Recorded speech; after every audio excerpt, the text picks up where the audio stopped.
Ya, masih seputar polemik tentang gambar AI gratisan yang dikirim ke situs Microstock. Boleh apa enggak? Ada yang bilang boleh, ada yang bilang enggak, ada yang kesel, ada yang sebel, ada yang marah-marah mencaci sesama Microstock kontributor, padahal sama-sama mencari rezeki yang halal. Kita akan bahas ya teman-teman ya. Jadi teman-teman, kalau saya ditanya sama teman-teman subscriber atau sama teman-teman di grup Microstock tentang boleh nggak sih ngirim gambar gratisan dari AI, ya mungkin yang jadi contoh adalah Leonardo AI ya, karena Leonardo AI memang punya aturan tersebut ya. Kalau ditanya boleh apa enggak, ya pastinya saya harus baca dong ya. Harus baca, ternyata boleh gitu ya. Kalau mereka bilang boleh, terus saya buka lagi beberapa situs Microstock yang mungkin memang membolehkan gambar AI kan. Terus kalau saya bilang nggak boleh, websitenya kan bukan punya saya ya kan. Terus tools AI-nya juga bukan punya saya. Walaupun saya nggak mengirim gambar gratisan menggunakan AI ke situs Microstock ya. Ya masa saya ngelarang orang atau memaksakan orang untuk berpikiran yang sama untuk mengikuti saya ya. Sementara situs atau tools AI-nya tidak melarang dan situs Microstock-nya juga tidak melarang. Jadi gimana dong? Apakah saya harus berkoar-koar menghujat yang memakai AI gratisan seperti teman-teman yang gak suka dengan hal tersebut ya? Itu adalah kenyataan yang mungkin bagi beberapa orang yang mungkin yang tipikalnya suka menggambar manual kayak saya, namun dengan kehadiran pengguna AI yang ternyata bisa ngirim gambar gratisan, terus kita sebel gitu sama mereka. Nggak boleh teman-teman. Fakta itu tidaklah penting. Yang penting adalah gimana kita merespon setiap fakta yang terjadi gitu teman-teman. Jadi kalau teman-teman udah seumuran saya nih, udah mulai belajar ilmu energi positif ya, udah itu udah buang jauh-jauh ya, nggak sependapat sama kita ya nggak apa-apa gitu, kita lurus-lurus aja. Kalau seandainya emang berseberangan ya masing-masing aja, toh masing-masing punya tantangan masing-masing loh. Jadi jangan dikira teman-teman yang ngirim gambar AI gratisan itu gampang-gampang aja, nggak juga. Mereka banyak yang ketunda, ke-pending lama karena gambarnya terlalu generik ya. Sebaliknya juga kita yang gambar vektor manual juga punya tantangan loh. Tantangannya apa ya, kalau nggak rapi ya ditolak gitu kan. Dikira AI karena gambarnya terlalu serabutan, berantakan gitu kan. Masing-masing punya tantangan masing-masing. Terus kalau berdebat lagi masalah itu yang nggak ada habisnya. Intinya kalian harus baca literasi, harus jadi orang yang haus akan literasi, rajin membaca, cari tahu sendiri gitu ya. Jangan pakai pendapat pribadi, website-nya bukan punya kita loh.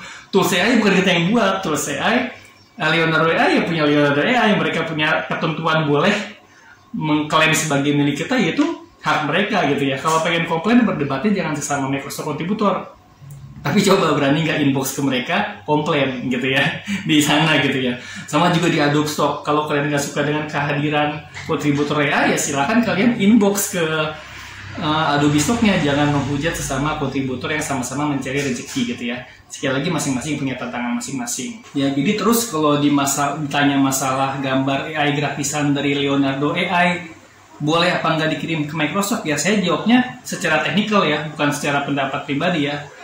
Jadi kalau secara teknikalnya dari Leonardo AI itu mereka mengizinkan untuk yang gambar gratisan. Cuman ada konsekuensinya.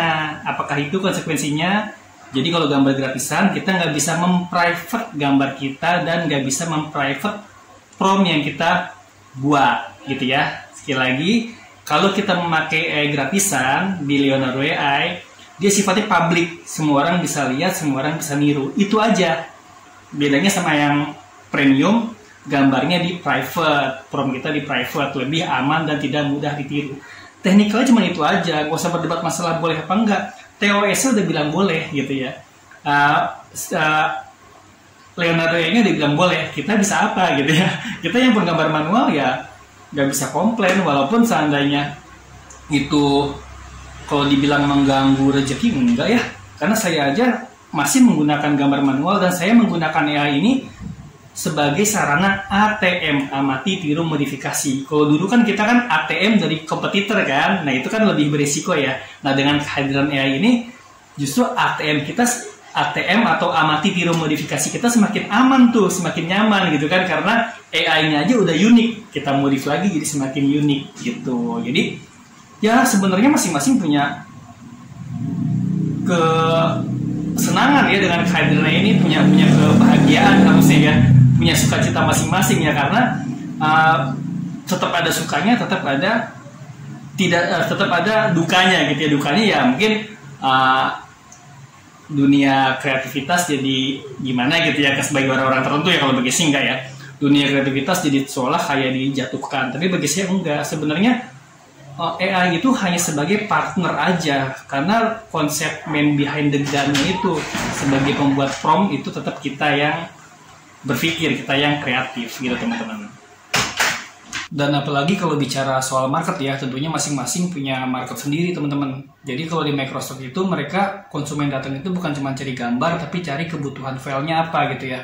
Makanya kenapa saya masih mengutamakan gambar vektor, bukan karena saya idealis sebagai desain grafis atau Microsoft non AI, bukan karena saya idealis ya. Karena toh saya menggunakan AI, tapi tidak untuk menjual gambar AI secara mentah-mentah. Saya memakai AI untuk tujuan ATM, amati, tiru, modifikasi, dan mensuplainya dalam bentuk vektor, karena untuk menjawab kebutuhan konsumen saya dan bahkan klien-klien saya yang memang masih butuh file vektor, supaya filenya nanti bisa ditarik dalam ukuran besar, jumbo sebesar gedung ya, untuk billboard dan sebagainya.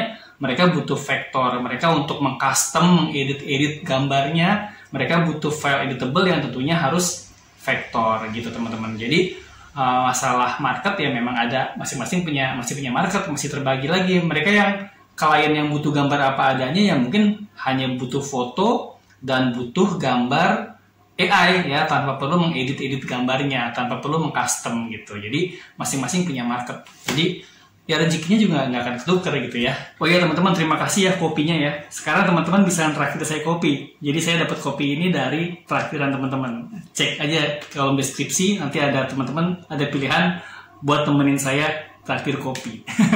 Tapi bukan suatu paksaan ya, itu suatu sukarela aja. Kalau teman-teman ngerasa terbantu dengan channel ini ya silakan traktir saya kopi, enggak juga nggak apa-apa. Sekedar subscribe juga nggak apa-apa. Sekedar berkunjung berkali-kali juga teman-teman sebenarnya sudah ngasih sesuatu ke saya, yaitu Google AdSense ya. Makanya rajin-rajinlah mampir kemari ya, terutama bagi teman-teman yang pengen belajar desain grafis non AI atau pengen jadi microstocker yang mensuplai vektor, bukan mensuplai gambar AI apa adanya, bisa belajar di sini ya teman-teman. Jadi microstock yang nggak cuma ngasih gambar aja, tapi juga mensuplai file yang editable, yang bisa diotak-atik sama kliennya, yang memudahkan kliennya untuk mengcustom, meresize dan sebagainya. Tentunya harus vektor, dan belajarnya bisa ada saya kasih linknya di kolom komentar ya, dan kolom deskripsi.